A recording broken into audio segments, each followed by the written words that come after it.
Hey guys, welcome back to my channel. I am Becky and I am here with another 12 by 12 process video. Today I'm going to be using quite a bit of Chamel. You can see that sketch is over laying on my desk. I am going to put that up in the top right hand corner of the screen. We are going to be using that sketch. Here I am just using some scrap pieces from the Chamel collection. I don't know which one, perhaps Glitter Girl, I'm not sure. I'm just going to go ahead and piece these two pieces together and then I'll trim them down and use a little border strip right here. I'm not 100% following the sketch. What I really wanted to pull from that sketch was a bow. I do subscribe to the Coco and Reno monthly die subscription. You can find that over at peachycheap.com. Well, last month's was a bow and I really wanted to use it because a lot of times those dies come in and I never have the opportunity to use them, so I really wanted to. So I did use the bow to cut this, or the bow die from Coco and Reno to cut out this little bow right here. I did use that cloud paper from Chamel to go ahead and cut that out. Right here I'm going to go ahead and trim out this cut apart sheet. I am going to use several pieces from it from the sheet for this layout. Words are hard, guys. So it's not going to end up really looking like that sketch. Like I said, I just pulled that bow from it, and also just one photo. I am going to be doing a lot of journaling on here. I'm not going to do it on camera, and if you're not going to see it at the end of the video either. It's more like, you know, personal journaling. So I am going to take this tag and I cut down that inspired piece as well.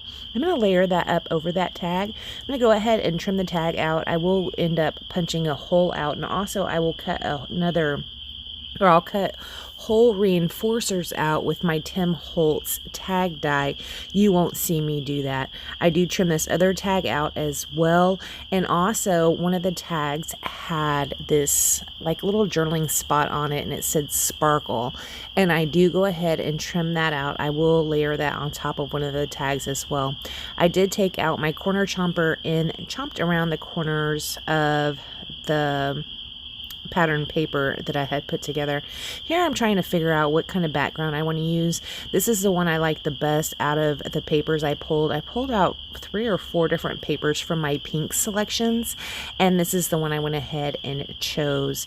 Here is a piece of white cardstock. I trimmed it down 11 1/4 by 11 1/4, and again I'm going to go ahead and corner chomp all the way around that and lay that right there in the center.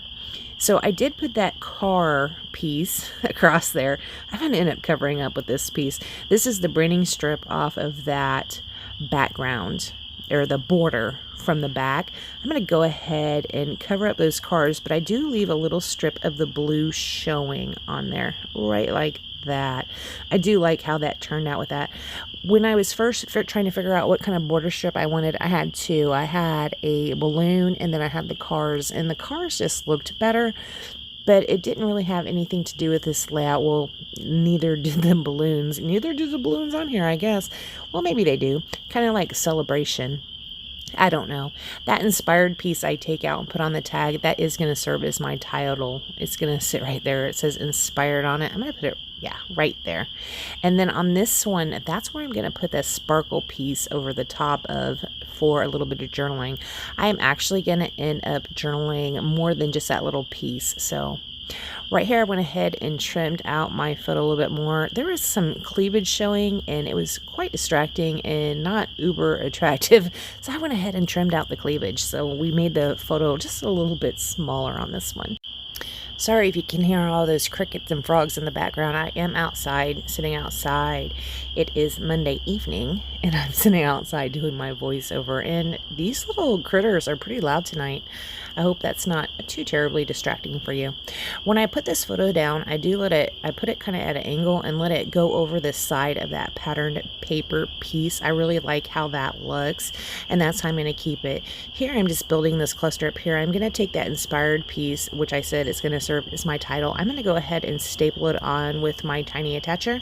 I will end up putting some crochet thread through those holes, kind of off camera, but also kind of maybe not a little bit. Here I trimmed the photo out down just a little bit more, and the reason I did that is because I just had this random piece of white cardstock sitting over to the side, and my photo was too big for it, so I trimmed it down a little bit, and voila, the photo fits. All right, here I'm going to see if I can build a cluster right here. It's not really going to work out too well. I kind of want to cover up that bird. I didn't want that bird to show, but I am going to end up pulling that up and putting it somewhere else. Right here, I didn't know what I wanted to do with that, so I thought I'd move on to my little putting the crochet stuff through the tag while I think about what I want to do with that cluster that's underneath that photo right there. Do you guys do that? If one part of your layout you're working on is kind of stumping you a little bit, do you move on to the next part because you're like, I don't know, and just give yourself time to, you know, think about it while you're working on something else? I do that quite frequently. I don't know if anybody else does that or not. Raise your hands. Oh, I see 2 people right there in the back. Yes, yes, yes. I lie. I'm going to go ahead and stick down this twine right here. That's a little bit long, so I will cut it up, and I will also pull it up, so I'll have to add a little bit more adhesive to it. I wanted to have these little curly Q pieces just to give a little bit of interest, and that is how I leave them. I actually quite like that. Here I pull out that spiral notebook that has just little pieces in it, and I'm going to go through there and see what else I can find to stick on this page. See right there, I moved that pink tag up to the top and put that little flare button from Pink Fresh Studio over the top of it. I think it says something like, "You have a good heart," or something like that. Here's a piece from crepe paper, I do believe, and it was from the sticker book. I stuck it on some white and cardstock and then stuck it down into that notebook. I am going to use that piece, and then I'm also going to be using this chipboard piece. Now that chipboard piece looks a little lonely sitting there, so I kind of wanted to find something to stick under it. I do find a yellow piece.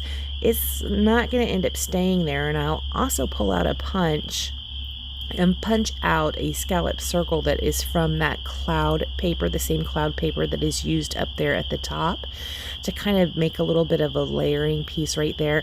I don't end up liking how it turns out, and I will just stick with the chipboard piece only. But here's where I am trying to build up that cluster. It's not going to end up being a cluster. It is going to end up being one piece of chipboard. And pretty much that is all it's going to be. Right, like that. I am going to finish flipping through this notebook. Okay, that's all I have in there. It's almost time to start a new notebook with all the bits and pieces. What happens is when I'm working on a collection, or even if it's a page kit or something, and I have leftover pieces just laying on my desk, I'll just stick them in that notebook, and the notebook gets full, and I will pull it out and use it on other layouts. So that's how that ends up getting full. This little phrase sticker right here, I am going to be popping it up on some foam tape, and then I will stick the bow I made with that Cocoa and Reno dye down right there. See, I used another one of those blue flares by that chipboard piece under the photo, thinking I could build up the cluster that way. Yeah, that's going to go away, and so is that punched piece. Here I'm rubbing on this photo because I initially had put that pink label down, remember? And I did put ATG tape on the back of it, so it got all over my photo.